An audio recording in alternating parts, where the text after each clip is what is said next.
إن الحمد لله نحمده ونستعينه ونستغفره ونعوذ بالله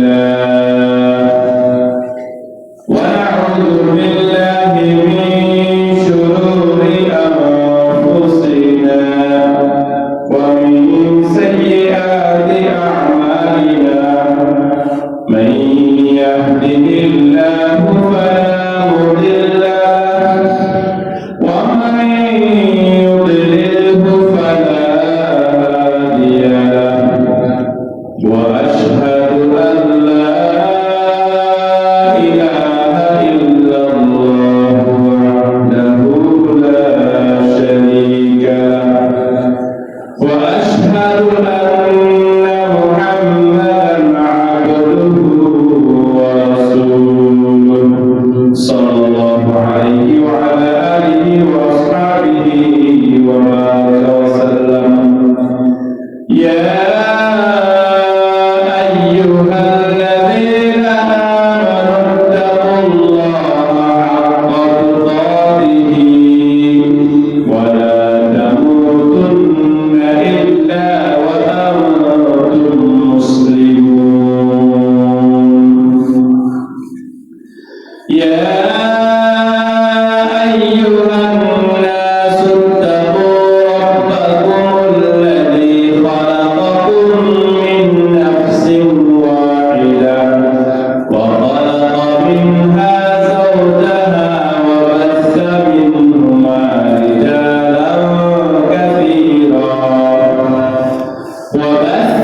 منهما رجالا كثيرا ونساء واتقوا الله الذي تساءلون به والأرحام إن الله كان عليكم رقيبا يا أيها الذين آمنوا اتقوا الله وقولوا قولا سديدا يصلح لكم أعمالكم ويغفر لكم ذنوبكم ومن يطع الله ورسوله فقد فاز فوزا عظيما فإن خير الحديث كتاب الله وخير الهدي هدي محمد صلى الله عليه وسلم وشر الأمور محدثاتها وكل محدثة بدعة وكل بدعة ضلالة وكل ضلالة في النار أو كما قال عليه الصلاة والسلام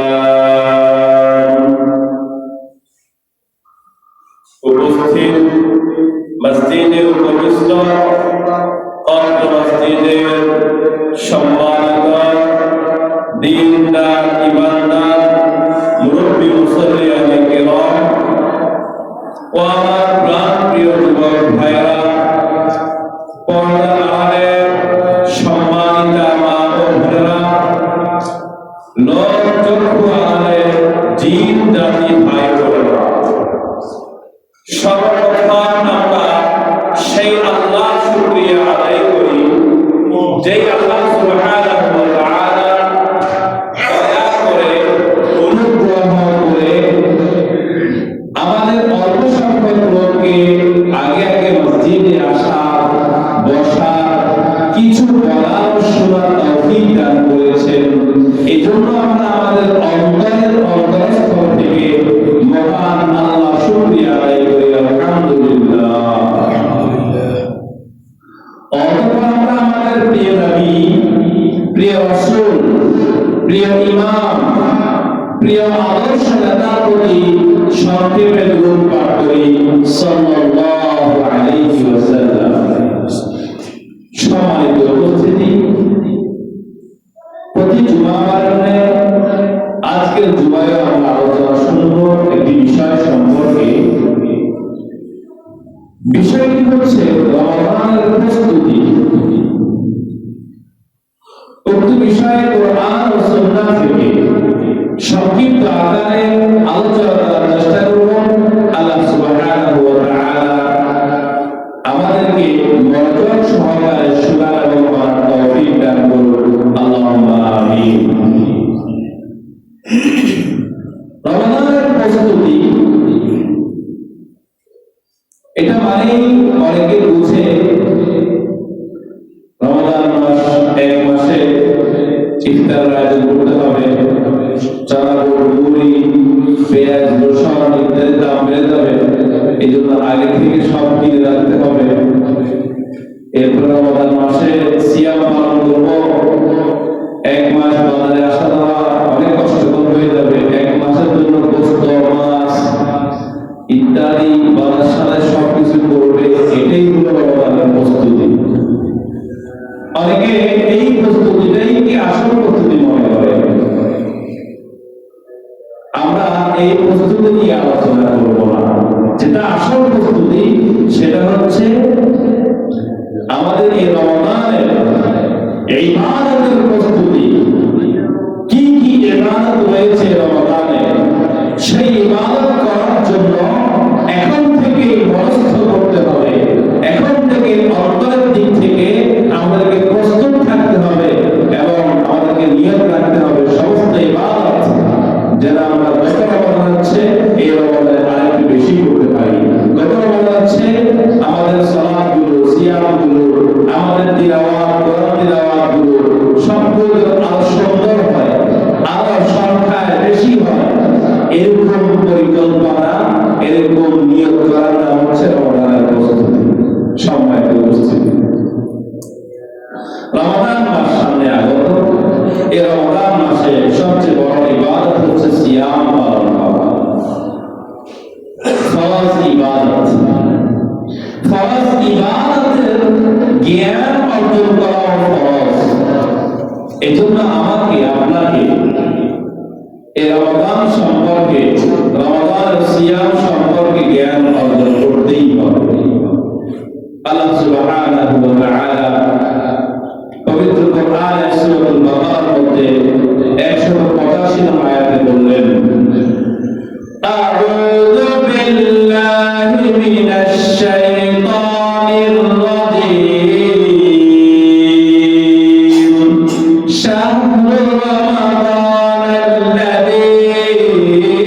উনজিলা ফীহিল কুরআন হুদাল লিন-নাসি ওয়া বায়্যিনাতিন মিনাল হুদা ওয়াল ফুরকান, ফামান শাহিদা মিনকুমুশ শাহরা ফালইয়াসুম ওয়া মা কানা মারিদান আও আলা সাফারিন ফা'iদ্দাতিন মিন আইয়ামিন উখরা।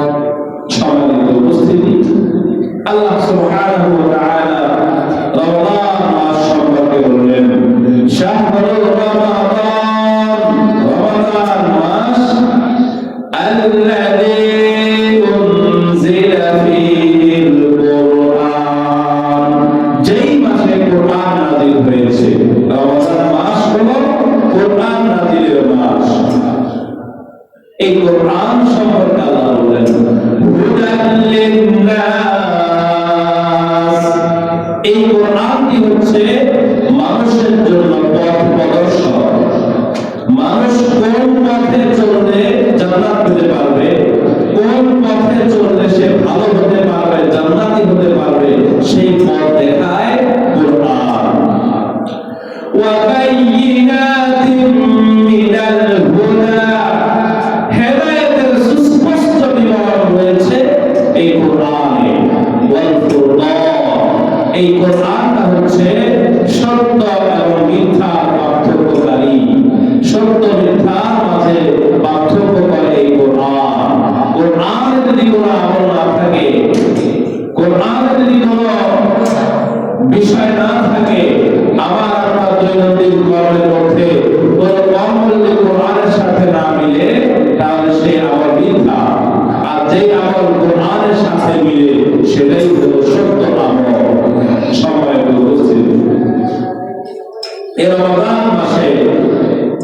আমাদের জন্য আল্লাহ সিয়াম পালন করা ফরজ করে দিয়েছে। আল্লাহ বললেন ফামান শাহিদা মিনকুমুশ শাহরা ফালইয়াসুম, তোমাদের মধ্যে যে ব্যক্তি মাসটি পাবে, এই মাস পর্যন্ত বেঁচে থাকবে, সে যেন সিয়াম পালন করে। আল্লাহর পক্ষ থেকে আদেশ, সিয়াম পালন করতে হবে। ফামান কানা মারিদান, কোন ব্যক্তি যদি অসুস্থ হয়, অনেক বেশি অসুস্থ, সাধারণ অসুস্থ নয়, হাসপাতালের বিছানায় শুয়ে আছে, খাওয়া দাওয়া বন্ধ, এমন অসুস্থ যদি হয়, অথবা এমন অসুস্থ সে সিয়াম পালনে অপারগ, এমন অসুস্থ যদি হয়, সে ব্যক্তি সিয়াম পালন না করে থাকতে পারবে। আর যে ব্যক্তি সফরে থাকবে, রমজানে সিয়াম অবস্থায় সে সফরে বের হয়েছে, মুসাফির ব্যক্তির যে অনেক কষ্ট, এই সফরটাতে কষ্টকর, এই জন্য আল্লাহ বলেছে যে ব্যক্তি সফরে থাকবে আলা সাফারিন, সে সিয়াম না রেখে থাকতে পারবে। অসুস্থ ব্যক্তি আর মুসাফির ব্যক্তি ছাড়া বাকি সবাইকে সিয়াম পালন করতেই হবে। সিয়াম পালন করা আল্লাহ ওয়াজিব করে দিয়েছেন, ফরজ করে দিয়েছেন। তো যে ব্যক্তি অসুস্থ ব্যক্তি, সে সিয়াম সুস্থ হলে সে এটা কাজা আদায় করবে, একটার পরিবর্তে একটা কাজা আদায় করবে।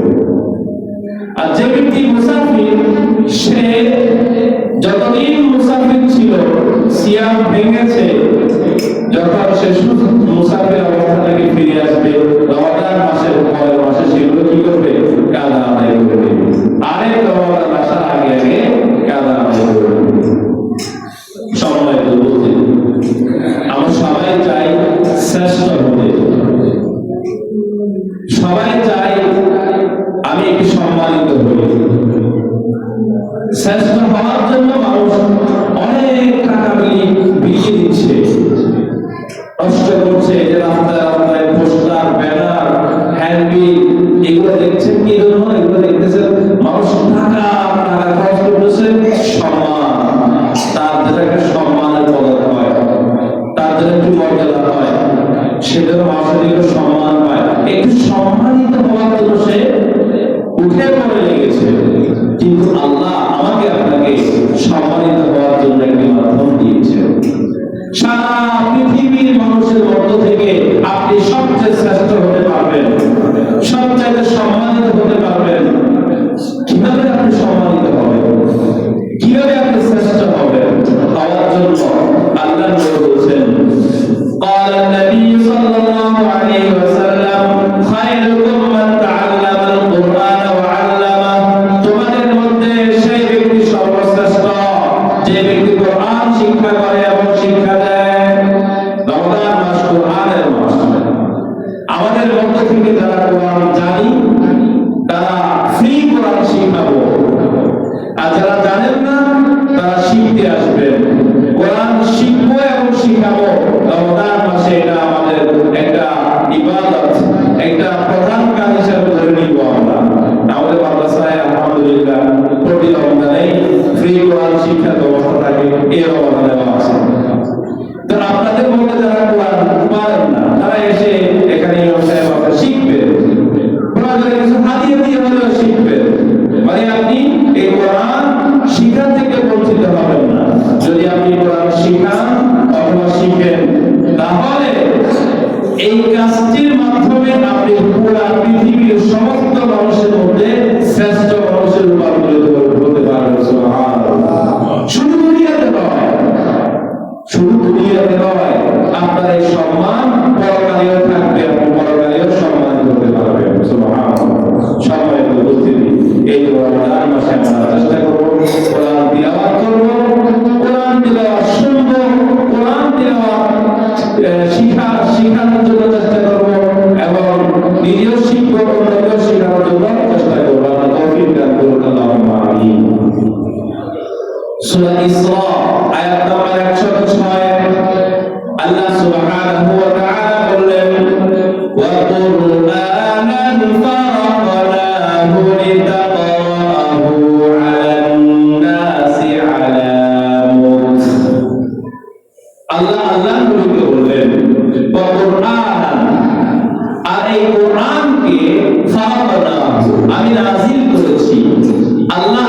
শুরুকে বললেন কোরআনকে আমি নাযিল করেছি লিতাকরাহু আলান নাসি, যাতে করে আপনি মানুষের নিকট পড়তে পারেন, আপনি মানুষকে কোরআন তিলাওয়াত করে শোনাতে পারেন, আলা মুকসি, থেমে থেমে। আমি এই কোরআনকে নাযিল করেছি আপনার প্রতি, যাতে করে আপনি মানুষকে থেমে থেমে কোরআনকে মানুষের নিকট তিলাওয়াত করতে পারেন। এই কোরআন তিলাওয়াত করতে হবে থেমে থেমে। কিভাবে থেমে থেমে? আপনি যখন সালাত পড়বেন আলহামদুলিল্লাহি রাব্বিল আলামিন এক আয়াত বলে থামবেন, আর রহমানির রহিম এক আয়াত বলে থামবেন, মালিকি ইয়াউমিদ্দিন এক আয়াত বলে থামবেন, ইয়্যাকা না'বুদু ওয়া ইয়্যাকা নাস্তাঈন এক আয়াত বলে থামবেন, ইহদিনাস সিরাতাল মুস্তাকিম এক আয়াত বলে থামবেন, সিরাতাল লাযীনা আন'আমতা আলাইহিম গায়রিল মাগদুবি আলাইহিম ওয়ালাদ-দাল্লিন এক আয়াত বলে থামবেন। আল্লাহ রাসূল এভাবেই কোরআন তিলাওয়াত করতেন থেমে থেমে। এটাই সুন্নাত, এটাই আদেশ আল্লাহ করেছেন যে আমি আপনার নিকট কোরআন পাঠিয়েছি, কোরআন নাযিল করেছি যেন আপনি থেমে থেমে তিলাওয়াত করতে পারেন। আপনার সাথে আমার দেখা হলো, আমি বললাম ভাই কেমন আছেন, কি খেয়েছেন, আপনার বাবা কেমন আছে, মা কেমন আছে, আপনাকে 100টা প্রশ্ন একসাথে করতে থাকলাম একের পর এক, উত্তর দেওয়ার সুযোগ দিলাম না। কি বলবেন আপনি? পাগল হয়েছে, এর সাথে সমান চলে দরকার নাই, আপনি ওদিকে চলে যাবেন, আমাকে বিন্দু মাত্র মূল্যায়ন করবেন না। তো আপনি যখন সালাতে আলহামদুলিল্লাহি রাব্বিল আলামিন বললেন, আল্লাহ এই কথার উত্তর দিচ্ছে হামিদানি আব্দি, আমার বান্দা আমার প্রশংসা করেছে। আপনি যখন রহমানির রহিম বলবেন তখন আল্লাহ বলবেন মাজ্জাদানি আব্দি। আপনি যখন মালিক ইয়াউমিদ্দিন বলবেন আল্লাহ সেখান থেকে আমার মালিক ইয়াউমিদ্দিন উত্তর দিবে। আপনি যখন ইয়্যাকা না'বুদু ওয়া ইয়্যাকা নাস্তাঈন বলবেন আল্লাহ সেটার উত্তর দিবে। আপনি যখন এভাবে ইহদিনাস সিরাতাল মুস্তাকিম বলবেন সেটার উত্তর আল্লাহ দিবেন। কিন্তু আপনি তো আল্লাহকে উত্তর দেওয়ার সুযোগ দিলেন না। আপনি কি করলেন? এক নিঃশ্বাসে একেবারে শুরুতে আর শেষে বুঝা গেল, মাঝখানে কি করলেন কিছুই বুঝা গেল না। আলহামদুলিল্লাহ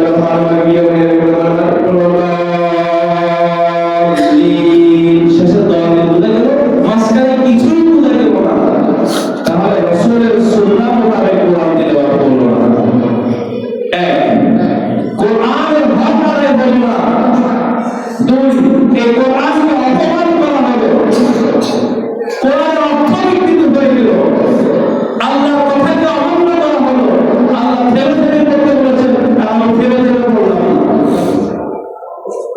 কোরআন যার কিতাব, কোরআন যার কিতাব, সে যেভাবে করতে বলেছে আমি সেভাবে করে নেই। এই মোবাইল যে আবিষ্কার করেছে, সে এই মোবাইল কিভাবে চালাতে হবে একটা নিয়ম দিয়েছে। আমি সেই নিয়ম না মেনে যদি মোবাইল চালাই কাউকে কল দিতে পারবো না। এখানে এক বাটন আছে 1 2 3, আমি যদি 9 যদি টিপ দিই 1 1 1 কখন 1 উঠবে, কখন 1 উঠবে না। যে মোবাইল আবিষ্কার করেছে সে যে নিয়ম দিয়েছে সেই নিয়মে ব্যবহার করলে এটা কাজে লাগবে। আল্লাহ একজনের কাছে কল দিলে চলে যাবে আরেকজনের কাছে। এই কোরআন যে নাযিল করেছে সে যে সিস্টেম দিয়েছেন আল্লাহ, সেই সিস্টেমে পড়লেই এই কোরআন তিলাওয়াত আল্লাহ পর্যন্ত পৌঁছবে, আল্লাহ সেটার পরিণাম দিবেন। আর যদি কোরআন আল্লাহ দেওয়া নিয়মে না পড়ে, এটা পৌঁছবে কার কাছে? শয়তানের কাছে। শয়তান আপনার কাছে আসবে পরিণাম দেওয়ার জন্য, আপনাকে আরো গোমরাহ বানাবে শয়তান। এই জন্য কোরআনকে অপমান করবেন না। যেই মসজিদে কোরআন অপমান করা হয় সেখানে গিয়ে তারাবিও পড়বেন না। মসজিদে কোরআন কোরআনকে অপমান করা হয়, এই জন্য থেমে থেমে ধীরে ধীরে যে মসজিদে কোরআন তিলাওয়াত করা হয় সেখানে সালাত আদায় করবেন, সেখানে আপনি পড়বেন। কেন কোরআন এক অক্ষর যদি আপনি পড়েন কোরআনের 10টা দিকে আল্লাহ দিবেন। সুবহানাল্লাহ। আল্লাহ নবী বলেন সূরা তিরমিজি হাদিসের কিতাব, মান ক্বারা হারফান মিন কিতাবিল্লাহি ফালাহু বিহি হাসানাতুন ওয়া হাসানাতুন আশরি আমসালিহা। যে ব্যক্তি মান ক্বারা হারফান মিন কিতাবিল্লাহ, যে ব্যক্তি আল্লাহর কিতাব থেকে একটি হরফ তিলাওয়াত করবে, ফালাহু বিহি হাসানাতুন, আল্লাহ এমন একটা নেকি তাকে দেবে, ওয়া হাসানাতু বিআশরি আমসালিহা, এই এক নেকি 10 নেকির সমান। তাহলে এক অক্ষরে 10টা নেকি আল্লাহ আমাদেরকে দিবেন। কিন্তু এমন হাফেজ মসজিদে রাখলো যে হাফেজে যে হরফ পড়তেছে হরফই বোঝা যাচ্ছে না, মানুষ পড়লেও নেকি পাবে, শুনলেও নেকি পাবে। তো মসজিদে যারা আছেন তারা তো কিছুই শুনলো না, খালি আওয়াজটা শুনলো, একটা হরফও বুঝলো না। তো যে পড়লো তারও নেকি হবে না, যারা শুনছে তারও নেকি হবে না। কি শুনছে তারা? একটা হরফও শুনতে নাই, তারা কি শুনছে? তারা শুধু আওয়াজ শুনছে। এই জন্য কোরআনকে অপমান করবেন না, কোরআনকে সম্মান দেওয়ার চেষ্টা করবেন, আপনিও সম্মানিত হবেন। কোরআনকে মর্যাদা দেবেন, আপনিও মর্যাদাবান হবেন। সম্মানিত উপস্থিতি, এ রমাদান মাস কোরআন নাযিলের মাস। আমরা যারা কোরআন পাই তারা একটু বেশি বেশি করে তিলাওয়াত করার চেষ্টা করব। অল্প বলে আমরা বেশি নেকি পাওয়ার সময় হচ্ছে রমাদান মাস। যারা পড়তে পারেন না, কোরআন তিলাওয়াত শুনবেন, মোবাইলে শুনবেন, অথবা কেউ পড়তেছে তার পাশে গিয়ে বসবেন, শুনবেন তিলাওয়াত। অথবা ইমাম সাহেবের কাছে চলে আসবেন, বলবেন যে আমাকে কোরআন শিখান, কষ্ট করে শিখবেন। তাহলে কি হবে জানেন? যে ব্যক্তি কোরআনের হাফেজ, তার কোরআন মুখস্থ আছে, সেই কোরআন তিলাওয়াত করে যে সওয়াবটা পাবে, আপনি কষ্ট করে শুনতে পারার জন্য চেষ্টা করে পড়বেন, আপনি ডাবল নেকি পাবেন। সুবহানাল্লাহ। আল্লাহ নবী বলেন, সহিহ বুখারী এবং মুসলিমের হাদিস, আল মাহিরু বিল কুরআনি মা'আস সাফাওয়াতিল কিরামিল বারাতি ওয়াল্লাযী ইয়াকরাউল কুরআনা ওয়া ইয়াতাতা'তা'ু ফীহি ওয়া হুয়া আলাইহি শাকুন ফালাহু আজরান। যে ব্যক্তি কোরআনের পণ্ডিত, কোরআনের দক্ষ, শুধু কোরআন পড়তে পারে, মুখস্থ আছে তার, কোরআন পড়তে পারে, তার যে সওয়াব কি হবে। আর যে কোরআন পড়তে কষ্ট পায়, আইন উচ্চারণ করতে পারে না, হা উচ্চারণ করতে পারে না, সে পড়তে গিয়ে কষ্ট করে আস্তে আস্তে করে বানান করে পড়তেছে, রেডি করতে পারে না, বানান করে পড়তেছে, আর তো একটু একটু পড়তেছে, এতে কষ্ট হচ্ছে। যেই ব্যক্তি এরকম কষ্ট করে পড়বে, কষ্ট করে পড়ার কারণে তার জন্য আল্লাহ দ্বিগুণ নেকি দিবেন। সুবহানাল্লাহ।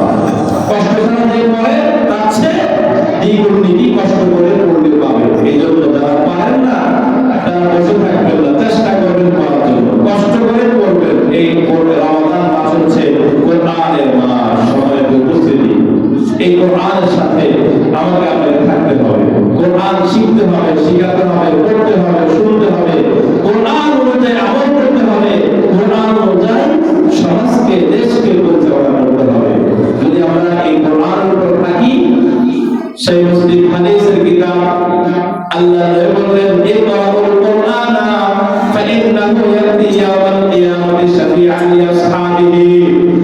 তোমরা কোরআন পড়ো, কোরআনকে প্রয়োগ করো, কোরআনের আমল তোমার নিজেদের ভিতরে বাস্তবায়ন করো, তাহলে এই কোরআন কিয়ামতের ময়দানে তোমাকে সুপারিশ করবে। সুবহানাল্লাহ। আল্লাহ নবী বলেন, আসিয়াম ওয়াল কুরআন ইয়াশফাআনি লিল আবদি ইয়াওমাল কিয়ামাতি। কিয়ামতের দিন সিয়াম আল্লাহর কাছে সুপারিশ করবে, কোরআন আল্লাহর কাছে সুপারিশ করবে। ইয়াকুল সিয়াম রাব্বি ইন্নী মানা'তু আত-তা'আমা ওয়াশ-শারাবা বিন-নাহারি। সিয়াম আল্লাহকে বলবে, আল্লাহ দিনের বেলায় আপনার বান্দাকে আমি খাইতে দিই নাই, কোনো কিছু পান করতে দিই নাই,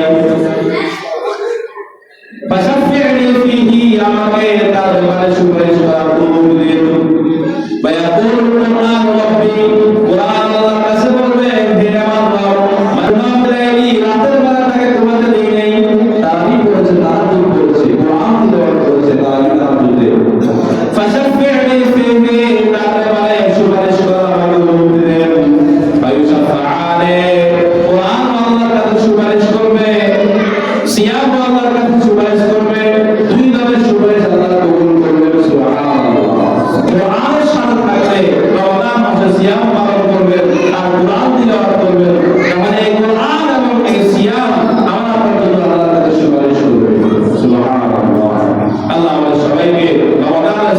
আমাদের সাথে সাথে বেশি বেশি কোরআন তেলাওয়াত করার তৌফিক দান করুন আল্লাহুম্মা আমিন। সূরা আস-সাদ আয়াত নাম্বার 29 আল্লাহ বললেন কিতাবুন আনজালনাহু ইলাইকা মুবারাকুন লিয়াদাব্বারু আয়াতিহি ওয়া লিয়াতাযাক্কারা উলুল আলবাব। কিতাবুন, এই কোরআন এটা এমন একটা গ্রন্থ, আনজালনাহু ইলাইকা, আমি তোমার নিকট নাযিল করেছি, মুবারাকুন, বরকতময়। এই কিতাবটা হলো বরকতময়। যাদের রুজি রোজগারে বরকত দরকার, যাদের জীবনে বরকত দরকার, পরিবারে বরকত দরকার, সমাজে বরকত দরকার, রাষ্ট্রে বরকত দরকার, তারা তাদের রুজিতে বরকত দরকার হলে কোরআন তিলাওয়াত করবে। বেশি বেশি কোরআন পড়লে তখন তাদের বরকত আসবে, তার পরিবারে বরকত আসবে। যে সমাজের মানুষ কোরআনমুখী হয়, কোরআনকে বাস্তবায়ন করার চেষ্টা করে, সেই সমাজে আল্লাহ বরকত দিবে। যে রাষ্ট্রের মানুষ কোরআনমুখী হয়, কোরআন দিয়ে রাষ্ট্র চালায়, সেই সমাজে সে রাষ্ট্রে আল্লাহ বরকত দিবে। কেন? এটা হলো বরকতময় একটি গ্রন্থ। এই বরকতময় গ্রন্থ আল্লাহ নাযিল করেছেন কেন? লিয়াদাব্বারু আয়াতিহি ওয়া লিয়াতাযাক্কারা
এটা সহজ, এই জন্য আয়ত্ত করতে পারছে।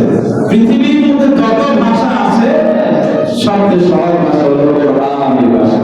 আরবি ভাষা এই কোরআন শিখাকে কঠিন মনে করে দূরে থাকবেন না। এই কোরআনকে কঠিন মনে করে কোরআন থেকে দূরে থাকবেন না। কোরআন হলো সহজ, আপনি শিখা শুরু করেন, আল্লাহ আপনাকে বরকত দিবেন, আপনি তাড়াতাড়ি শিখতে পারবেন। কোরআন হলো সহজ, সহজ একটি ভাষা। কঠিন মনে করে অনেকে কোরআন পড়ে না, কি করে ভাষার ভিতরে কোরআনকে রেখে দেয়। কোরআন ধরা যাবে না, কোরআন ধরে দিলে কি হবে? কোরআন ধরা যাবে না। এই কোরআন সারা বছর কোরআন ধরে না, শুধু রমজান মাসে বের করে শুধু একটু তিলাওয়াত করে, আর কোরআন ধরে না। এটা মুসলিমদের কাজ নয়, এটা কাদের কাজ? এটা হিন্দু, বৌদ্ধ, খ্রিস্টান যারা আছে তাদের কাজ। তাদের ব্রাহ্মণ যারা থাকে, ঠাকুর যারা থাকে, এরাই এদের গ্রন্থ পড়ে, আর কেউ পড়ে না। এদের কাছে এদের ধর্মীয় গ্রন্থ থাকে, এরা অধ্যয়ন করে, কি আছে এরা পড়ে, বাকিরা কেউ এটা ধরেও না, পড়েও না। তো মুসলমান দেখি হিন্দুদের মতোই হয়ে যাচ্ছে, সারা বছর কোরআন ধরেও না, কোরআন পড়েও না, কোরআন মধ্যে আমল করে না। কেউ কেউ হয়তো মানুষদের তিলাওয়াত করে, শুধুই তো শুধুই। কেন আপনি কোরআন পড়েন? আপনার 24 ঘন্টার মধ্যে একটি সময় বের করেন, যেটা আপনি কোরআন তিলাওয়াত করবেন, অর্থ সহ করবেন, ব্যাখ্যা সহ করবেন, বুঝে বুঝে করবেন। কেন আপনাকে কি আল্লাহ পাগল বানিয়েছে? আপনি কি রাত দিন চিনেন না, ঠান্ডা গরম বুঝেন না? আপনাকে কি আল্লাহ রাস্তা রাস্তা ছেলে কাপড় করে এরকম হাঁটার ব্যবস্থা করছে? না, আপনাকে আল্লাহ ভালো বানিয়েছে, সুস্থ মস্তিষ্ক দিয়েছেন। আপনার সারাদিনের বলের মধ্যে গণনার মধ্যে শেষ করতে পারবেন না, এত এত নিয়ামত রয়েছে। আল্লাহ এত নিয়ামত দিয়ে আপনাকে আমাকে ভর্তি করে রেখেছেন। আমি আল্লাহর জন্য কি করছি?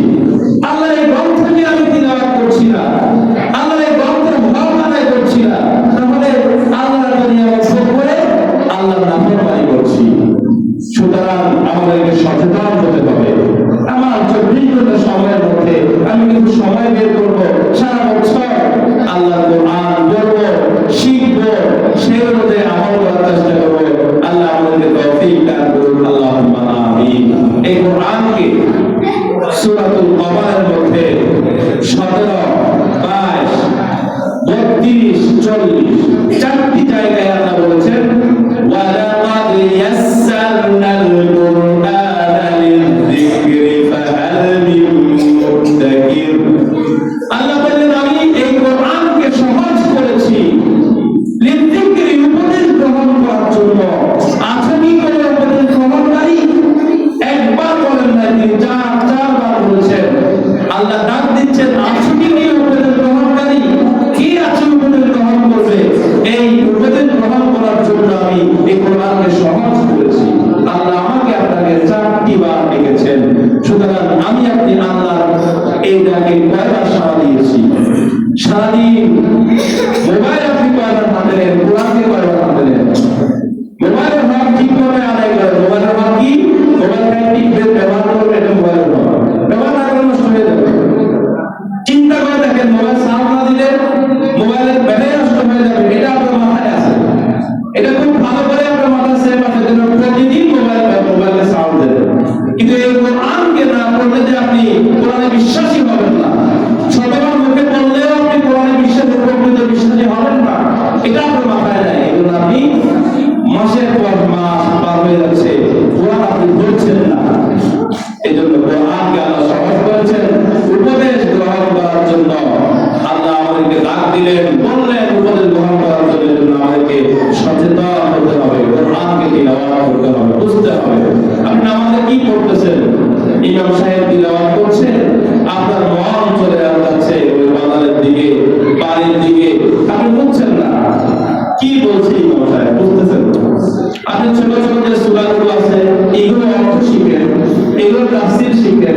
আমরা দেখি আমার রাষ্ট্রগুলোর মধ্যে ইমাম সাহেব তিলাওয়াত করতেছে, ইমাম সাহেবের চোখ দিয়েও পানি বের হচ্ছে, মুসল্লিরাও পানি বের হচ্ছে। কেন? তিলাওয়াত করতেছে, জাহান্নামের আলোচনা চলতেছে, ভয়ানক শাস্তির কথা চলতেছে, তারা বুঝছে আর কান্না করছে। কিন্তু আমাদের দেশে ইমাম নিজেও বোঝে না, আর মুসল্লিরাও বোঝে না।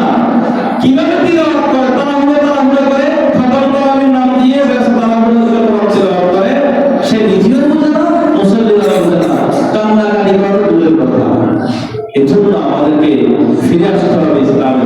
আমরা ইসলাম থেকে অনেক দূরে সরে গিয়েছি। আমরা রুকুতে তাসবিহ করি, সেজদায় তাসবিহ করি, কিন্তু অর্থ কি সেটাও জানি না। তোটা পাখির মতো মুখস্থ করেছি আর পড়া শুরু করেছি। না, বুঝে বুঝে পড়তে হবে, জেনে জেনে পড়তে হবে। তখন আপনি আপনার চোখ দিয়ে পানি বের হবে, আপনিও কোরআন তিলাওয়াত করে আপনার উপকারে আসবে। সম্মানিত উপস্থিতি, সূরাতুল আনফালের 2 নম্বর আয়াত আল্লাহ সুবহানাহু ওয়া তাআলা বললেন, ইন্নামাল মুমিনুনা আল্লাযীনা ইযা যুকিরাল্লাহু ওয়াজিলাত কুলুবুহুম ওয়া ইযা তুলিয়াত আলাইহিম আয়াতুহু যাদাতহুম ঈমানা ওয়া আলা রাব্বিহিম ইয়াতাওয়াক্কালুন। ইন্নামাল মুমিনুনা, আল্লাহ ডাক দিয়ে বললেন, নিশ্চয়ই প্রকৃতপক্ষে বিশ্বাসী, কোরআনের প্রতি বিশ্বাসী তারাই, আল্লাযীনা ইযা যুকিরাল্লাহ, যাদের সামনে কোরআন তিলাওয়াত করা হবে, ওয়াজিলাত কুলুবুহুম, তাদের অন্তরগুলো প্রকম্পিত হয়। কোরআনের আয়াত তারা বুঝে, কোরআনের ব্যাখ্যা তাদের মাথায় চলে আসে। সূরা ফাতিহা পড়ছে, মসজিদের আল্লাহর ঘরের কাবা শরীফের ইমাম সূরা ফাতিহা পড়তেছে। ফাতিহা পড়তে গিয়ে যখন মালিক ইয়াউমিদ্দিন তিলাওয়াত করলো, উনি তিলাওয়াতে আটকে যাচ্ছেন, মানে ওনার মাথায় সমস্ত ব্যাখ্যা চলে আসছে। মালিক ইয়াউমিদ্দিন মানে কি? উনি এখানে এসে আটকে গেছেন, ওনার চোখ দিয়ে পানি বের হচ্ছে। আমি আপনি কি করি? তিলাওয়াত সুন্দর করে করি না, বুঝিও না, কেন আমরা এমন হবো? যদি এমন হয়ে থাকে তো আমরা বিশ্বাসী না। প্রকৃত বিশ্বাসী তারাই যারা এই কোরআনকে বুঝে পড়ে, যাদের এই পড়ার কারণে অন্তরে কাজ করে। একটা ঘটনা শুনেছি আমার ওস্তাদের কাছে। এক ছেলে বাবা মারা গিয়েছে, তো ছেলেটি বড় হয়েছে, তার চাচা তার যে সম্পদগুলো রয়েছে এগুলো ভোগ করে খাচ্ছে, তাকে দিচ্ছে না। এখন সেই ইমাম সাহেবের কাছে এসে বললো, ইমাম সাহেব আজকে আপনি মাগরিবের সালাতের সময় পৃথিবীর হক খাওয়ার যে আয়াতগুলো আছে, ভয়ানক শাস্তিগুলো আছে, এগুলো তিলাওয়াত করিও। তো মসজিদে সালাত পড়ার জন্য চাচাও আসতো, ভাতিজাও আসলো। ইমাম সাহেব যখন ওই তিলাওয়াত করলো, এতিমের হক, এতিমের সম্পদ, এতিমকে বুঝিয়ে দিতে হবে, এতিমের হক মেরে খেলে কি কি শাস্তি হবে, কিরকম জাহান্নামে যাওয়া লাগবে, সব তিলাওয়াতে চলে আসলো। আর এদিকে চাচার মন বলে গেল, কেন বুঝে, সেও বুঝে, কোরআন অর্থ বুঝে, তাফসীর বুঝে। ইমাম সাহেব বুঝে বুঝে পড়তেছেন, মুসল্লিও বুঝে। এই নামাজ শেষে যখন বাসায় গেল, বাড়িতে ডেকে তার সম্পত্তি সব বুঝিয়ে দিল। তাহলে কোরআন তিলাওয়াত শুনলো, বুঝলো, আমল করলো। আমি আপনি কি করি? কোরআন তিলাওয়াত সুন্দর করে করি না, আবার বুঝার চেষ্টা করি না, আমল তো অনেক দূরের কথা। তাহলে আমরা প্রকৃত বিশ্বাসী নয়। আল্লাহ বললেন, প্রকৃত বিশ্বাসী হলো তারা যাদের কাছে কোরআন তিলাওয়াত করা হবে তাদের অন্তর প্রকম্পিত হয়। ওয়াইদা তুলিয়াত আলাইহিম আয়াতুহু যাদাতহুম ঈমানা, তাদের নিকটে কোরআন তিলাওয়াত করা হলে তাদের ঈমান বৃদ্ধি পায়। পুরো কোরআন তিলাওয়াত করা হবে মাশাআল্লাহ, সম্পূর্ণ কোরআন খতম করে, তাহলে তো ঈমান অনেক বৃদ্ধি পাওয়ার কথা, আমার ঈমানকে নবায়ন হওয়ার কথা। আল্লাহ তাআলার সমস্ত বিধান তার জানা হয়ে যাবে এক মাসের ইবাদত চলতে, কিন্তু না, হচ্ছে না। কেন হচ্ছে না? যে তিলাওয়াত করছে সেও বুঝে না, হয় আদায় করা তিলাওয়াত করতেছে না, আর যারা শুনছে তারাও একটা হরফ বুঝতেছে না, সওয়াব তো পাচ্ছে না, তারা উল্টা গুনাহ করছে। আল্লাহ আমাদের সবাইকে এই সমস্ত কাজ থেকে ফিরে আসার তৌফিক দান করুন, আল্লাহুম্মা আমিন। একটি হাদিস বলে আলোচনা শেষ করব। আল্লাহ রাসূল সাল্লাল্লাহু আলাইহি ওয়াসাল্লাম রাওয়াহু ইবনে খুযাইমা ওয়া ইবনে হিব্বান তাওয়ানি ওয়া বাইহাকি, এই সমস্ত হাদিসের কিতাবগুলোর মধ্যে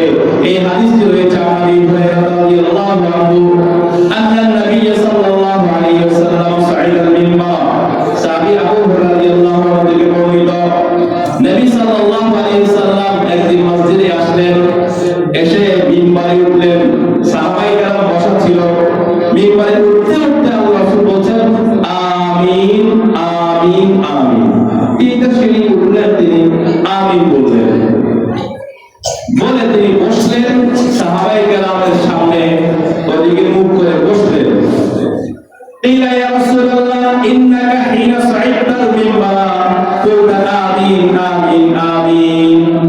সাহাবায়ে কেরাম প্রশ্ন করলেন, ইয়া রাসূলুল্লাহ, আপনি মিম্বারে উঠতে উঠতে তিনবার আমিন বললেন, আমরা তো শুধু আমিন শুনতে পেলাম, কেন বলেছেন? আর অন্য কোনো আওয়াজও শুনি নাই, বুঝতেও পারি নাই। তখন আল্লাহ বললেন, ইন্না জিবরিল আতানি। এখনো মসজিদে নববীতে বামে জিবরাইল আছে, একটা জিবরাইল এসেছিল এখান দিয়ে, এখন বামে জিবরাইল আছে। জিবরাইল এসেছিল কিছুক্ষণ আগে এখান দিয়ে, এসে আমাকে বলেছেন, মান আদরাকা শাহর রমাদান, যে ব্যক্তি রমাদান মাস পেল, ওয়ালাম ইউগফার লাহু, তার গুনাহগুলো, তার পাপগুলো সে ক্ষমা করে নিতে পারলো না। রমাদান মাস পেল, আল্লাহর কাছে কান্নাকাটি করে, ইবাদত বন্দেগী করে, কোরআনমুখী হয়ে, কোরআন শিখে, কোরআনকে বাস্তবায়ন করে আল্লাহর কাছ থেকে ক্ষমা নিতে পারলো না, এই ব্যক্তি জাহান্নামে চলে যায়। আল্লাহ রহমত থেকে সে অনেক দূরে চলে যায়, জাহান্নামে চলে যায়, আল্লাহ রহমত থেকে দূরে চলে যায়। আমাকে জিবরাইল বলেছে আপনি আমিন বলেন। জিবরাইলের কথাটা বললো, আমাকে জিবরাইল বলছে আপনি আমিন বলেন। তখন আমি আমিন বলছি। প্রথমবার আমিন বলার কারণ কি? সামনে রমাদান মাস আসছে। এই রমাদান মাসে আমি আপনি যদি আল্লাহর কাছে কান্নাকাটি করে, তারাবি তাহাজ্জুদ করে, সিয়াম পালন করে, আল্লাহর কোরআনমুখী হয়ে, কোরআন শিখে যদি আল্লাহর কাছ থেকে যদি ক্ষমা নিতে না পারি, তাহলে আল্লাহর পক্ষ থেকে আসা, আল্লাহর প্রিয় ফেরেশতার মুখ দিয়ে উচ্চারিত দোয়া, বদদোয়া, রাসূলের মুখে আমিন বলার এই বদদোয়াটা আমি আপনার উপরে এসে পড়বে, আমি আপনি ধ্বংস হয়ে যাব, জাহান্নামে যাওয়া লাগবে। দাঁড়িয়ে রাখছি, জুব্বা করতেছি, কোনো লাভ নাই, ক্ষমা নিতে না পারছি, দাঁড়িয়ে জুব্বা সবাই জাহান্নামে যাওয়া লাগবে। আমাদের কাজ কি হবে? আল্লাহর কাছ থেকে ক্ষমা নিতেই হবে, যে কোনো উপায়ে। এই রমাদান মাস কাজে লাগাতেই হবে। সাহাবায়ে কেরাম এত রমাদান পাননি, আমি আপনি যে কত রমাদান পাচ্ছি। সাহাবায়ে কেরাম কেউ কেউ 2 রমাদান পেয়েছেন, কেউ কেউ 3, 4, সর্বোচ্চ 8 রমাদান পেয়েছেন, 7 রমাদান পেয়েছেন। আর আপনি, আপনার বয়স 60 বছর, আপনি এই 60 বছর রমাদান পাচ্ছেন। তাহলে এত রমাদান পেয়েছেন, আপনি কি করতে পেরেছেন? কিভাবে রমাদান কাটিয়েছেন? সাহাবায়ে কেরাম 2 রমাদানে আল্লাহকে সন্তুষ্ট করে দুনিয়ায় থাকতে জান্নাতের সার্টিফিকেট পেয়ে গেছেন। আর আমি আপনি রমাদানের প্রস্তুতি কিভাবে নিচ্ছি? বাসায় করে প্রস্তুতি নিচ্ছি, ইবাদতের প্রস্তুতি নিচ্ছি না। আমি আপনি কেমন মুসলিম হয়ে যাচ্ছি? আল্লাহ আমাদের সবাইকে রমাদানের প্রস্তুতি এখন থেকে ভালো হয়ে নেওয়ার তৌফিক দান করুন, আল্লাহুম্মা আমিন। দ্বিতীয়বার কেন আল্লাহ আমিন বললেন? দ্বিতীয়বার কেন আমিন বলছেন? যে ব্যক্তি পিতা মাতাকে পেল, অথবা তাদের জীবনে একজনকে পেল, জিবরাইল আমিন বলল। যে ব্যক্তি পিতা মাতাকে পেল, অথবা দুজনের জীবনে একজনকে পেল, তাদের সেবা যত্ন করে সন্তুষ্ট অর্জন করতে পারল না, এরপরে মারা গেল, এই ব্যক্তি জাহান্নামে যায়, আল্লাহর রহমত থেকে দূরে সরে যায়। এই জন্য পিতা মাতার সেবা করবেন, তাদের কোনো কষ্ট দিবেন না, তাদের কি লাগবে এটার ব্যবস্থা করে দিবেন।